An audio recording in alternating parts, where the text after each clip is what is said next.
ব্যবসায় খরচ কমাতে 19 খাতে অগ্রিম আয়কর ও উৎসে কর কমতে পারে। বাড়তি সুবিধা পাবেন তরুণ ও নারী উদ্যোক্তারা।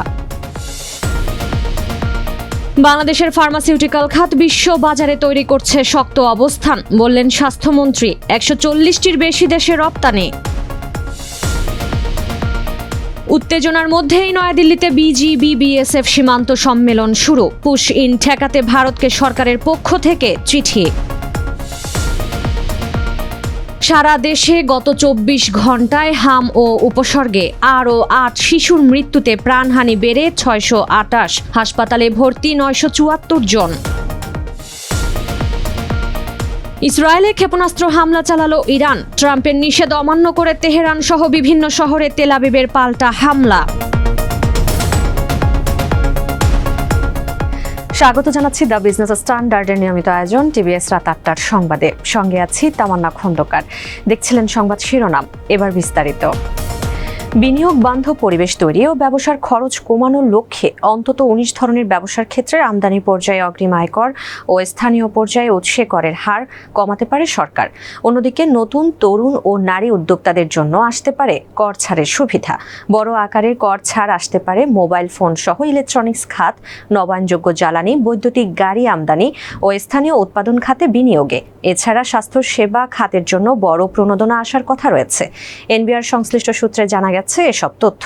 সংস্থাটির কর্মকর্তারা বলছেন, ব্যবসা ও বিনিয়োগকে উৎসাহিত করতে কর প্রণোদনা দেওয়ার পাশাপাশি যত ধরনের বাধা আছে প্রায় সবই দূর করার চেষ্টা করা হচ্ছে আগামী বাজেটে। বাংলাদেশের ফার্মাসিউটিক্যাল খাত বিশ্ব বাজারে ক্রমশ শক্ত অবস্থান তৈরি করছে বলে জানিয়েছেন স্বাস্থ্য ও পরিবার কল্যাণ মন্ত্রী সরদার মোহাম্মদ সাখাওয়াত হোসেন। তিনি বলেন, বর্তমানে আমাদের ওষুধ 140টিরও বেশি দেশে রপ্তানি হচ্ছে, যা দেশের স্বাস্থ্য খাতের সক্ষমতার একটি গুরুত্বপূর্ণ অগ্রগতি। 8 জুন সচিবালয়ে সাংবাদিকদের সঙ্গে আলাপকালে তিনি এই তথ্য জানান। স্থানীয়ভাবে ভ্যাকসিন উৎপাদনের সক্ষমতা অর্জন করতে পারলে বাংলাদেশের ওষুধ রপ্তানি পরিসর আরও বাড়বে বলেও জানান মন্ত্রী। অতীত সরকারের সময় স্বাস্থ্য সরঞ্জাম ও ভ্যাকসিন উৎপাদন ও সরবরাহ ব্যবস্থায় পর্যাপ্ত অগ্রগতি হয়নি দাবি করে স্বাস্থ্যমন্ত্রী বলেন, বর্তমানে বেসরকারি খাতের সহযোগিতায় স্বাস্থ্য সংকট মোকাবিলা করা সম্ভব হয়েছে। বাংলাদেশের বিভিন্ন সীমান্ত পয়েন্টে পুশ ইন চেষ্টা চালাচ্ছে ভারতীয় সীমান্তরক্ষী বাহিনী বিএসএফ। স্থানীয়দের সঙ্গে নিয়ে সীমান্তে কঠোর নজরদারি চালাচ্ছে বর্ডার গার্ড বাংলাদেশ বিজিবি।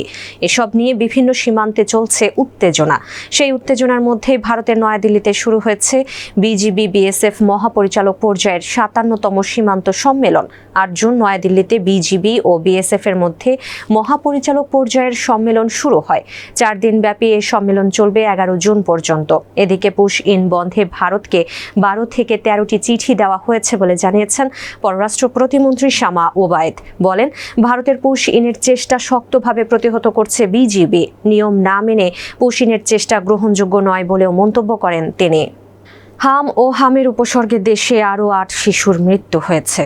এর মধ্যে 7 শিশু হামের উপসর্গ নিয়ে মারা গেছে, আর 1 শিশু মারা গেছে হামে আক্রান্ত হয়ে।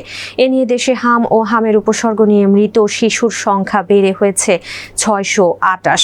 এর মধ্যে হামের উপসর্গ নিয়ে 536 শিশু ও নিশ্চিত হামে মৃত্যু হয়েছে 92 শিশুর। 8 জুন স্বাস্থ্য অধিদপ্তরের সর্বশেষ প্রতিবেদন থেকে এ তথ্য জানা গেছে। স্বাস্থ্য অধিদপ্তর আরও জানায়, শেষ 24 ঘন্টায় সন্দেহভাজন হামে আক্রান্ত রোগীর সংখ্যা 1092। এ সময় হামের উপসর্গ নিয়ে হাসপাতালে ভর্তি হয়েছে 974 শিশু। গত 15 মার্চ দেশে প্রথম হাম রোগী শনাক্ত হয়। এ পর্যন্ত হামের উপসর্গ দেখা গেছে 80,104 জনের মধ্যে।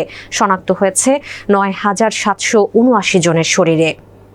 দক্ষিণ লেবাননে চলমান হামলা বন্ধ না করলে পাল্টা আক্রমণের সম্মুখীন হতে হবে বলে সতর্ক করার পরে ইসরায়েলে মিসাইল হামলা চালিয়েছে ইরান। জবাবে ইরানও পাল্টা হামলা চালিয়েছে ইসরায়েল। মধ্য ও পশ্চিম ইরানের সামরিক লক্ষ্যবস্তুতে হামলা চালানোর দাবি করেছে ইসরায়েলের প্রতিরক্ষা বাহিনী আইডিএফ। মার্কিন প্রেসিডেন্ট ট্রাম্পের সংযম প্রদর্শনের আহ্বান উপেক্ষা করে এই হামলা চালালো তেল আবিব। ব্যালিস্টিক মিসাইল দিয়ে এই হামলা চালানো হয়েছে বলে জানিয়েছে ইরানের ইসলামী বিপ্লবী গার্ড বাহিনী আইআরজিসি। এর আগে টেলিগ্রামে একাধিক পোস্টে ইসরায়েলি সেনাবাহিনী জানায়, 7 জুন স্থানীয় সময় রাত 10টার দিকে ইসরায়েলকে লক্ষ্য করে কয়েক দফা হামলা চালানো হয়। ইরান থেকে আসা সব মিসাইল রুখে দেওয়া হয়েছে বলেও জানায় আইডিএফ। দর্শক, এই ছিল টিভিএস রাত 8টার সংবাদে। এতক্ষণ সাথে থাকার জন্য ধন্যবাদ সবাইকে।